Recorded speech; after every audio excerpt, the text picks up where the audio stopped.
Hello my fellow book nerds. In this video I want to show you my favorite love stories. They're not all romance novels because I don't like romance novels, but there are some in there. It's varied, okay? It's varied. Just my favorite love stories.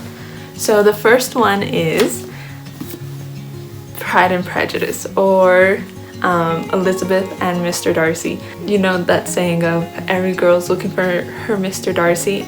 Yeah, we are. He's amazing in this book and the movie as well. I loved it.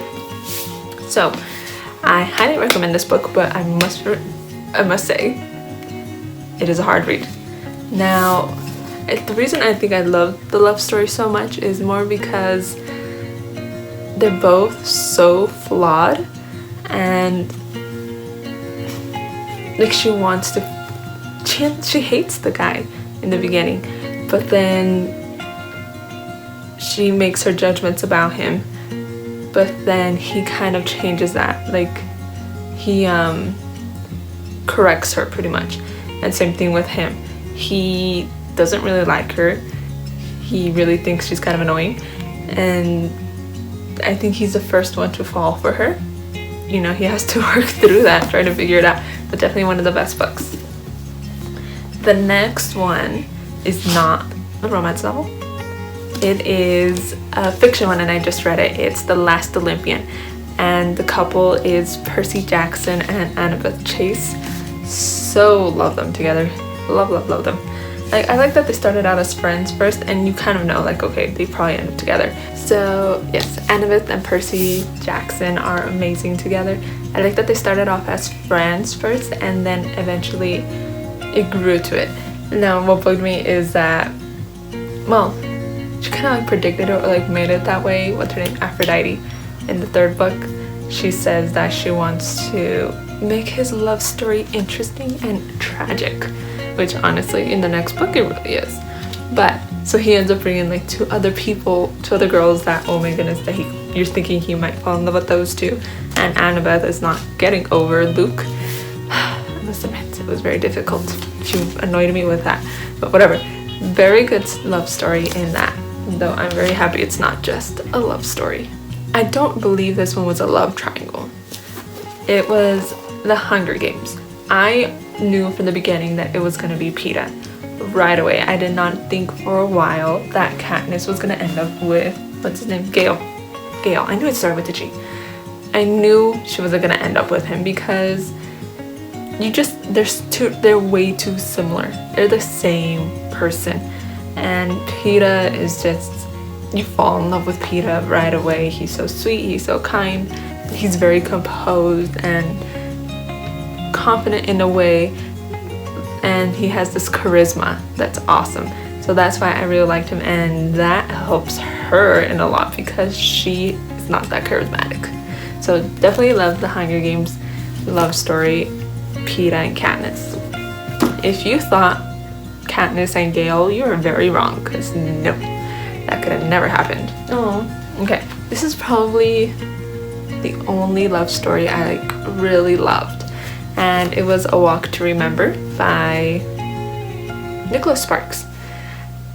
It's such a cute. I watched the movie first before reading the book. They're just such an adorable couple. So cute. She's a pastor's daughter, and he's like the rogue teenager, I guess would be the, not rogue, more like rebellious, the more rebellious teenager. And he ends up falling for this girl super hard, and you think that's a whole story, right? But it's not. She ends up getting cancer, and the love story is that he stays with her pretty much till the end and makes her dreams come true of getting married in the church where her mom got married as well. So very sweet read. Love it. I mean, love it. And in the book, you know why it's called A Walk to Remember. Not in the movie. It explains nothing. But whatever. This is not really like a love story, but I love them together. And they were just kids. It was the book theme. And it's I can't say her name. Liesl and Rudy. Yes, Rudy. He likes her so much. They're like 11, 12. and he loves her so much. He likes her. He always says during the book while you're reading it that he wants to kiss her, and she always says no because she's so little, and I guess her mom will kill her or something. But they are so cute, and what makes this love story tragic in the end, spoiler alert, they end up getting bombed because it is set in like the Holocaust era. She's not Jewish, but they take in a Jewish person or something. But anywho, they end up bombing where she was at, her community, and she was saved because she was in the basement, but the rest of her family was obviously died. And Rudy was outside playing. He was running. That's his thing. He loved to run, and he was outside running, and when the bomb hit. And there's this scene that's the one that really made me cry, was where she goes outside. She goes outside and she finds him and she kisses him. Oh my gosh, see, I'm like tearing up. It was one of the very saddest things I have read. And honestly, I wish that he was alive when that happened, but it's a nice like little circle to close it up. That was really, really sad, and there were only 12. So just imagine that. Oh my gosh, my heart. I love that one. That one was very, very sweet. And so tragic. Oh, so tragic. Okay, the next one is also tragic, and it is a love story as well. John Green only writes like these weird love stories, and they're really great, and they're very sad. The Fault in Our Stars, Augustus and Hazel Grace. So cute. They're very adorable. I like the movie too. Their story is very sweet. It is pretty much their whole love story. Hazel is pretty much dying, but she still has like a few years left, and Augustus shows up at her cancer center. I don't know, it's like where they help people who have cancer to be like emotionally okay or mentally okay, to help them out, pretty much get through it. So she meets Augustus, and very good looking twist, if I may say. But they end up falling in love, and I mean, they go to Amsterdam together, but in the end Augustus is the one who ends up dying.